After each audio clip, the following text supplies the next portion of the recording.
Alright, welcome to Astra Anima. We are going to be playing our first match against a Japanese player. I'm starting like 4 hours late this week. I'm really tired.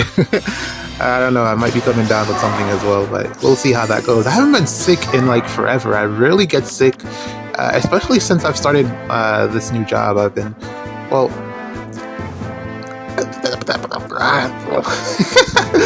words. Yeah, I just don't get sick. It's kind of weird. But also, I mean, good, because I mean, who wants to really get sick, you know? But then also, I do try to, you know, stay healthy and fit, and I walk like a ton. So, but then, you know, anything can happen. But most importantly, I just don't get the flu a lot. Before this, I used to like have like allergies and stuff, but like since I've just been awake at nights, I find that I don't have my allergies as much because I don't know, weird. Your body's weird, or bodies are weird.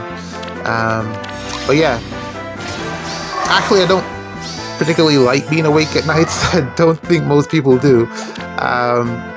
But it is what it is. I mean, you gotta work sometimes, and that's the time that I gotta work. So. But yeah, enough about me. We're looking at the first match of the season here. Suspecting that they have Catra here to full out the complement of units, because honestly, she is dead weight at this point.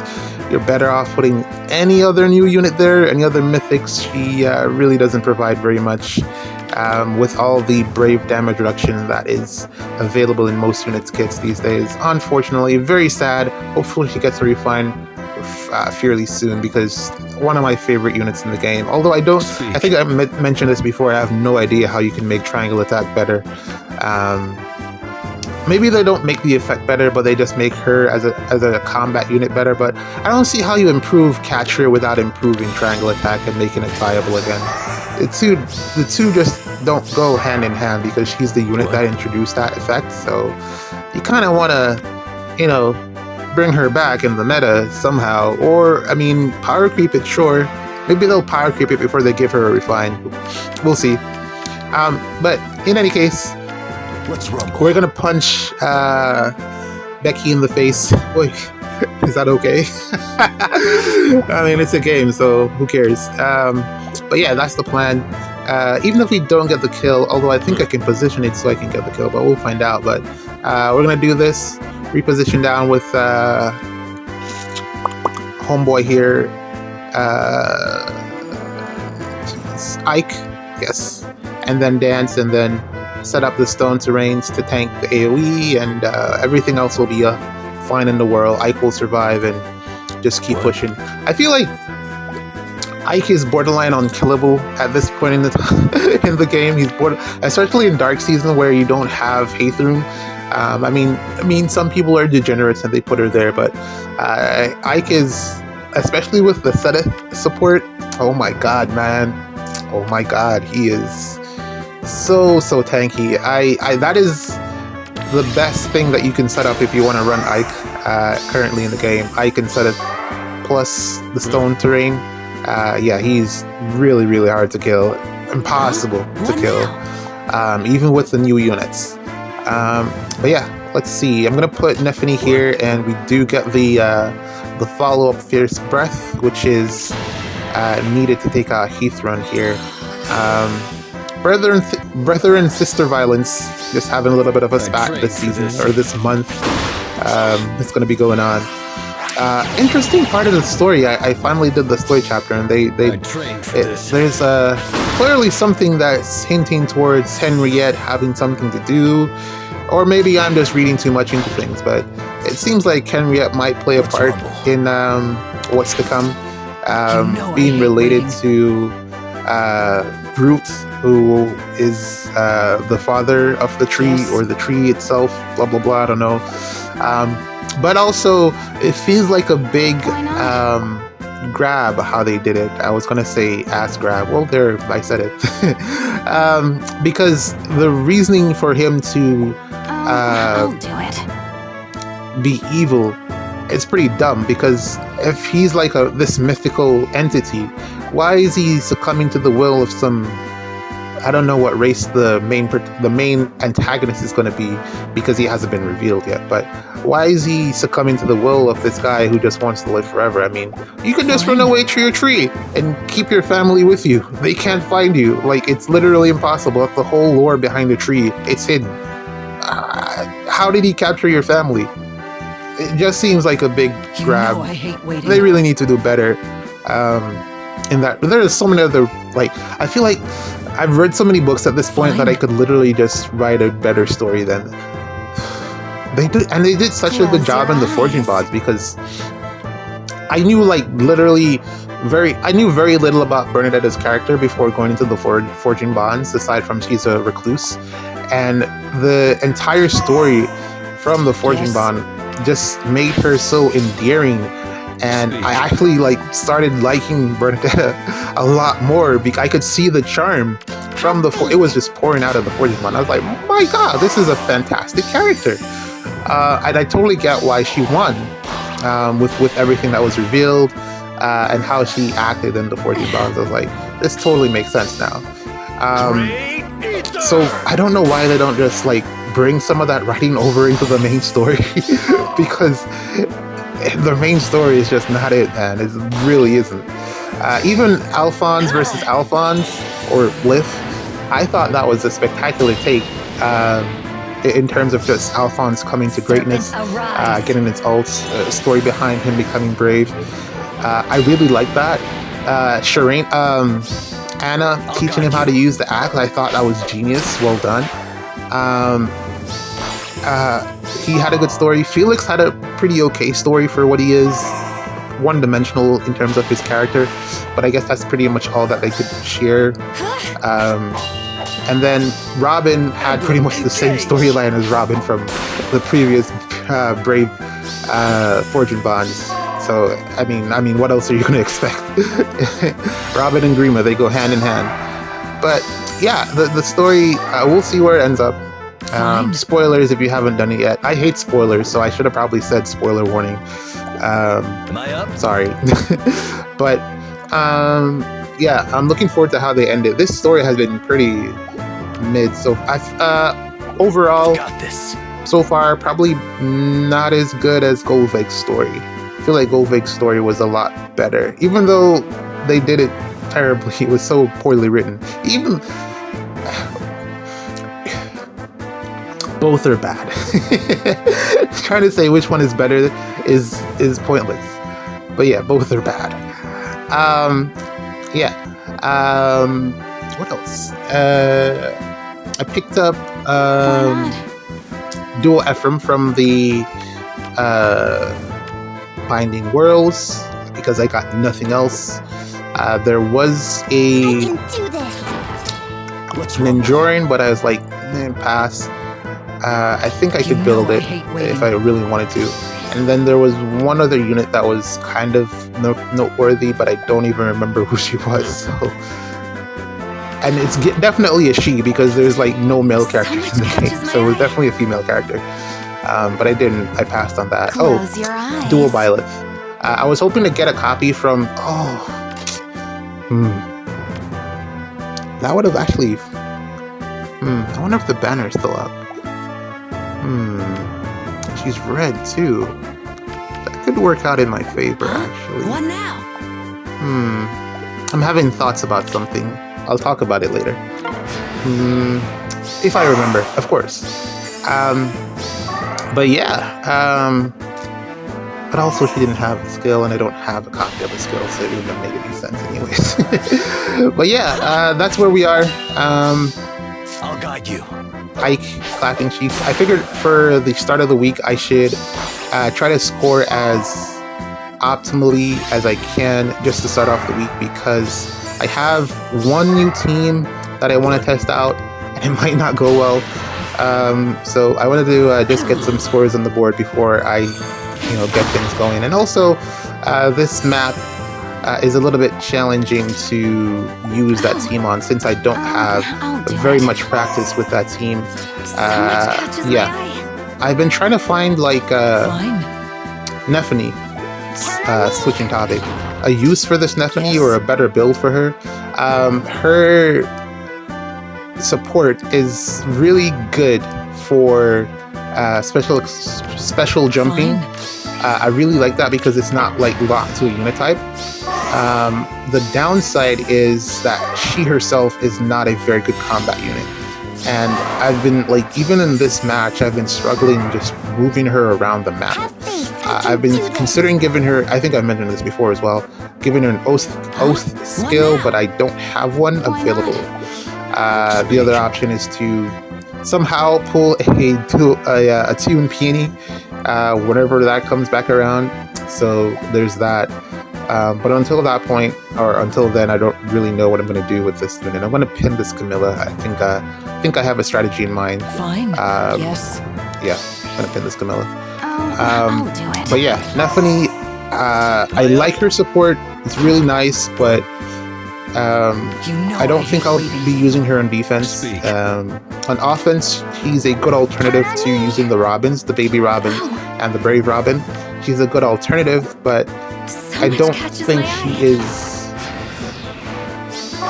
good enough to like warrant a spot on defense. She just doesn't provide enough, and also she doesn't have enough bulk to again be on defense. I like that. Well, we're in a meta where you really want to have units that can survive a hit at least one, to make it more challenging for people to gale force through your team, and she just does not provide that. Still though, it should be fun using her for bonus season as an alternative, because I was going to put baby Robin in her spot since you can warp around the map. So I figured since she's bonus, let's give her a go. Once bonus season is over, I'll probably swap her out for baby Robin, since Ike isn't really getting a ton of support, visible status effects in this or on this team. But that's it. We got 2 matches to play. I'm going to load another one and keep going. Give me a sec. All right, we're taking on Honest Liar here. This is the second match for the day. We're going to use Amelia. I've kept the save team around even after Amelia's bonus season because she has been just so fantastic, man. I think the only thing that's missing from this team is Breath of Life support. Don't know how to fit it in because I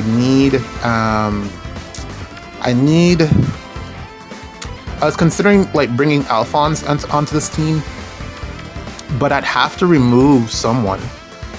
I don't know who that someone would be. I mean, possibly what I could do is not carry a near save, but I'm finding, like, especially with Felix being such a menace, if you can't stop him from warping into your back row, then the next alternative is just to run saves. You can't run saves in, well, you could, but it'd be highly unlikely, or it's the probability of you being able to actually use that team is pretty low because of Embla. So this is really the season for saves for now. And Gatry is the best. Like, literally, Gatry is the best save in the game. He got a fantastic refine. I'm so happy. I sat on this unit for like so long. Well, I guess anyone could say the same thing, but I was really like building up. Once I saw that Shannon got a good refine, I was like, Gatry's going to get a good refine as well. And the same is going to probably happen to Jill in a couple months. Don't know exactly when, but probably next refine batch. Yeah. She'll probably get a good refine as well. I'm not sure exactly what they could give her to make her good as a melee flyer. Probably kind of similar to the build that the Mia got from the recent banner. That Mia is really, really good. I considered running her this season as well, since she is bonus, but I couldn't. Building a team is kind of hard, man, because you need so many things to actually have the team be functional.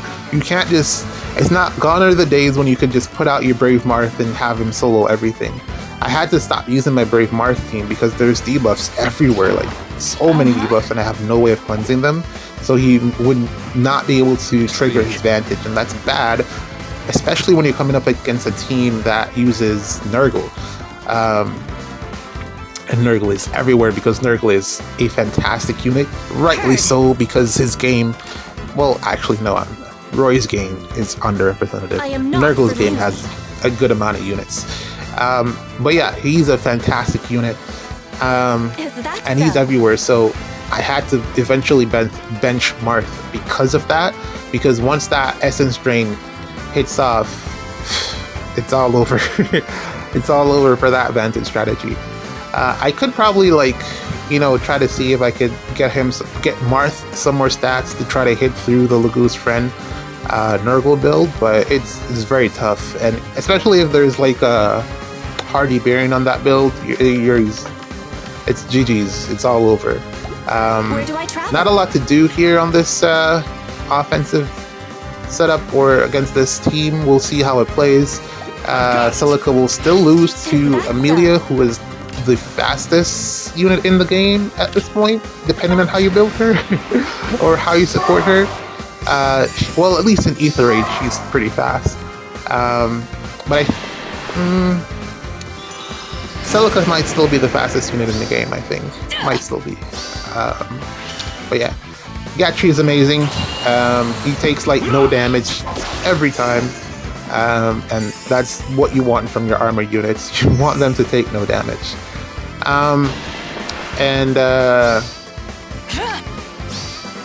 Petra's here to take out Ather, of course. I feel like Petra is what Nephany wanted to be, but failed at becoming. Petra is just...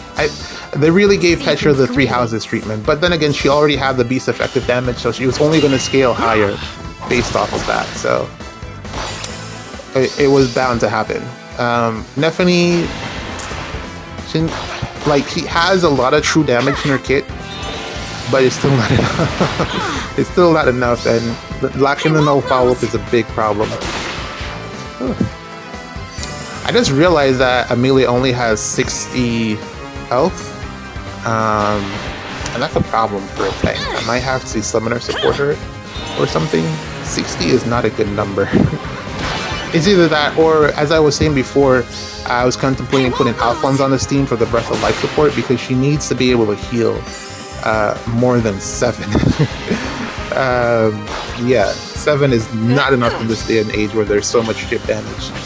And I can't put Breath of Life on anyone else here, I feel like. Whoa, that is such a big jump. She flew across the map. Okay, we're fine. Yeah, I feel like 7 is not enough. Maybe I could give Breath of Life to Jimbro here. I don't know. I kind of like his C skill because it inflicts panic. And also it gives him the special charge.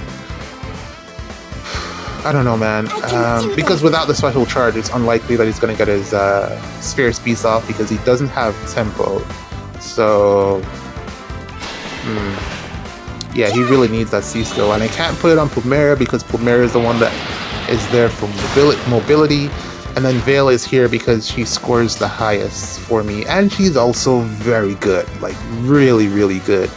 So, yeah.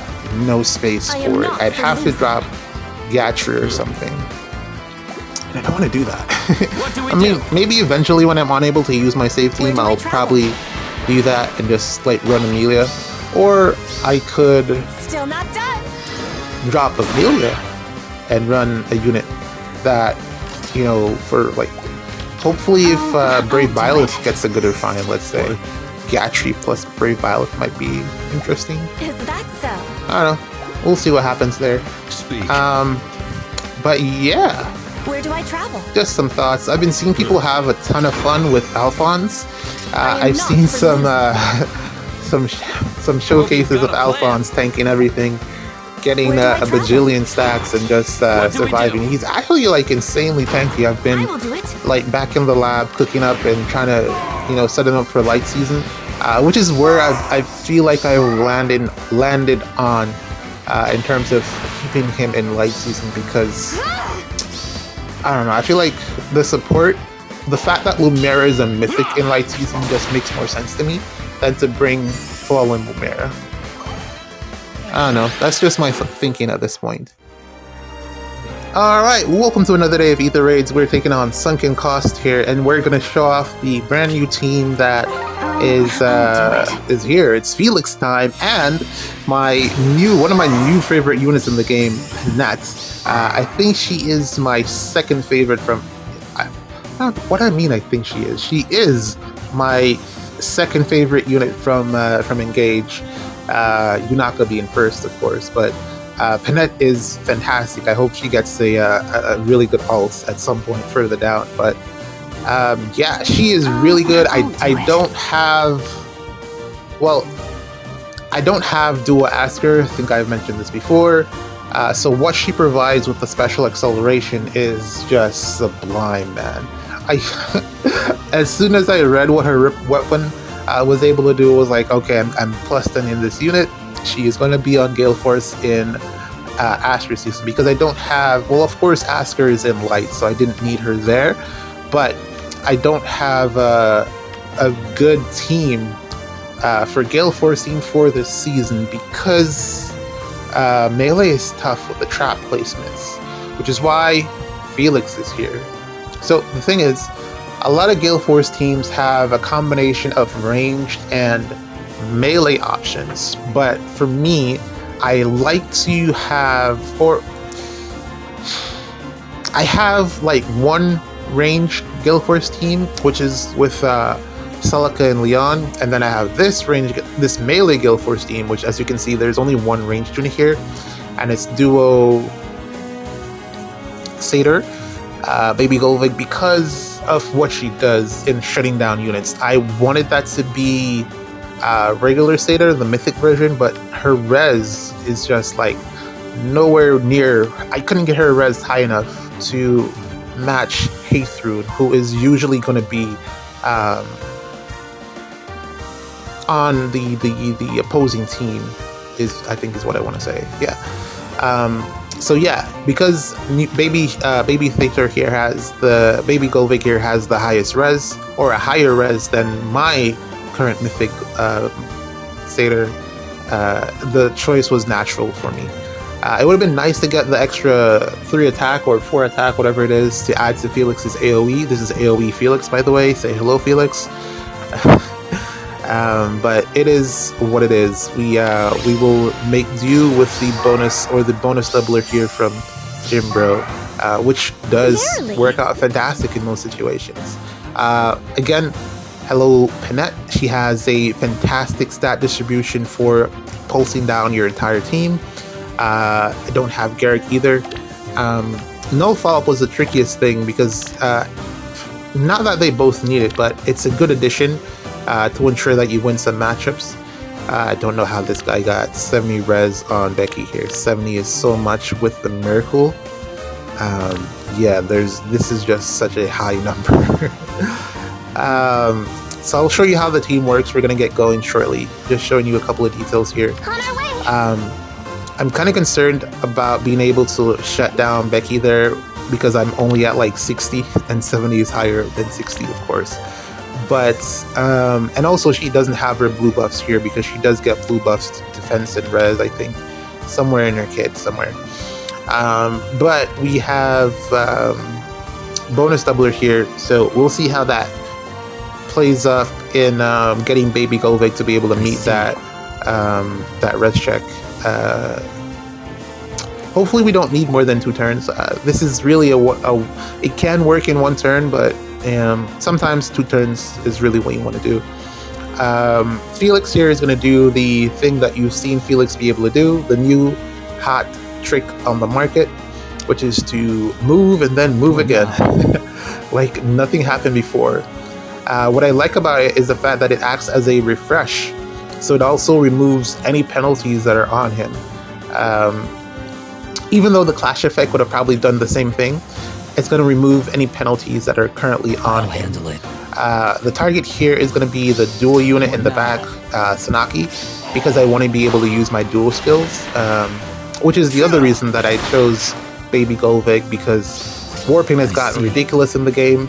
I think I was showing in the defense replays last week how young Emran is able to just bring everyone everywhere, which is just ridiculous. I really think they should have nerfed how far her warp.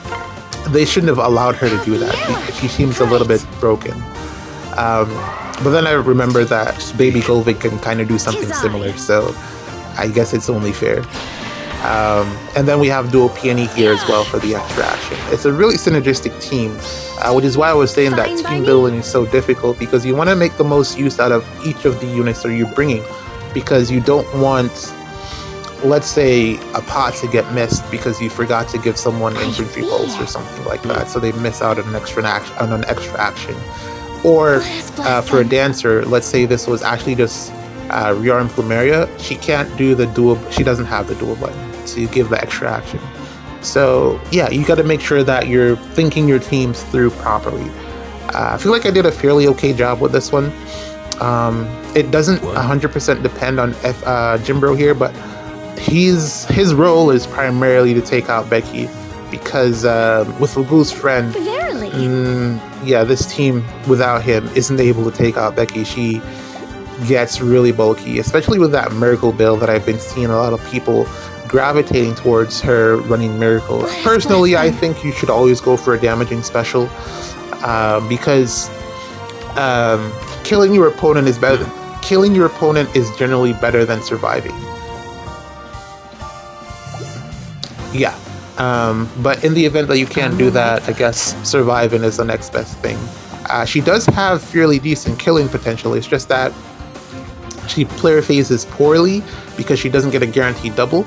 If she did, she could probably survive more things, which is where the miracle comes in, so that if she is dying in player phase, then, you know, she can avoid that and save herself, and then potentially take another action by sticking around. But yeah, I went for Ignis, but apparently what I should have done was build up her res, because apparently you can get to 70, and then I would have just given her Glacies. I didn't know her res could get that high. That's crazy. Bonus stats, so it's +4 to res, 66 without any blue buffs. That's a lot of res. Yeah, also this is our first signing of Bernie. Unfortunately, her combat is not the best, which is why I was saying earlier, or in yesterday's video, that Emblem Ike is pretty much unkillable, because even this Bernie just does no damage to him when he has the right support. Yeah, it's kind of crazy. Yeah. I still love her as a unit. It's just that I don't understand how her Vantage Desperation thing works properly.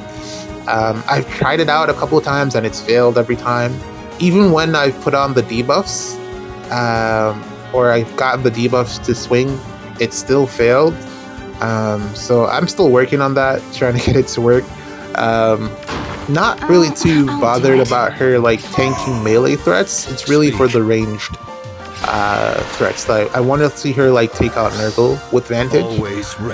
So I'm trying to get that to work. If I can get that to work, then maybe I'll build a team around her. But so far, no dice. It hasn't panned out. But yeah, I think in terms of ranking, she has fallen. For me personally, I still think she design-wise is still number one. Well, she was the winner, so I guess, you know, it's to be expected, but she's kind of suffering similar to Brave Violet, where Brave Violet fell off like right after she came out. She fell off. I think the same will happen to this Bernie, because she doesn't do enough damage. Weird enough to say. I mean, she is able to take out Myrrh consistently, but that's not good enough. Isn't that crazy? A unit that takes out Myrrh is not good enough. Verily. Wow. Anyways, yeah. Felix, solidly number one unit from the CYL. Yeah, solidly. He is so multi-talented, and he will not fall off even after his, let's say, tanking potential dies off. He'll still be a fantastic Gale Forcer, so you have that to look forward to. I saw a couple of people were able to like +10 Felix, and I was like, man, that's I'll handle it. A good get there. That's yeah, definitely something that I would have been happy to do as well. I don't think I'm going to be jumping back into that banner right away. I mean, I'll probably have that as a goal over time, and then I the need? next one that has truly fascinated me, and I'm like, whoa, I see. kind of slept on this a little bit. Brave Robin. Even though I only got one copy, I kind of wanted another one, but yeah, she is actually pretty nuts. Not in terms of like combat, but the ice terrain. That is nuts. It's actually pretty good in application because it counters the one thing that has been annoying me to no end: Gale Force on defense. Close I your haven't. eyes. I was giving some thought to using Brave Robin on offense as well, but I feel like there could be like some complications with enemy AI attacking the ice block and then canceling back and then getting danced, and then you end up in a spot that you didn't really want to be in. But yeah, I think defense is her best spot because of the global range of her sabotage and how just her weapon works. Unfortunately, she doesn't get the extra action like Baby Robin, and I think that's a huge drawback. But her ice terrain, chef's kiss, mwah, it is fantastic because you can put it on top of the traps. You can put it on top of the traps, so Felix can't just go in and then, you know, do that thing that he can do. Yeah. You have a way around. They gave you that, and they also gave you a way around it at the same time. I feel like we'll get more iterations of that ice terrain because it feels necessary for where we are in the game right now with the amount of actions that units can get. We need something to slow that down like 100%. It is literally too much. I mean, you can still test traps in a logical way and try to figure out which ones are real or not, but that takes time. Always ready. And actions. Even though you have like 12, 15 actions, if there's four ice blocks or a blockade of ice, that's 8 actions. It might not be enough to help you clear a defense, and that's kind of what happened. Why I wasn't able to clear this on turn 1, because I didn't have enough actions. So imagine if there was like the ice effects around this team as well. It would have made it even more difficult to clear. Yeah, you can see here, she's just so impossible to kill. Normally what I do like is you just leave her for last, and then you can normally get away with it, but typically once Plumeria dances, I can usually get through her bulk, which you can see here. But yeah, the ice terrain is fantastic. If you hate getting Gale Forced, if you hate Edelgard running up and just breaking through your defense, get Brave Robin. He will help you out a ton. Trust. But yeah, that's it. We have cleared yet another match, yet another day. Felix and Robin are at the top. We'll see how the rest goes. GG's.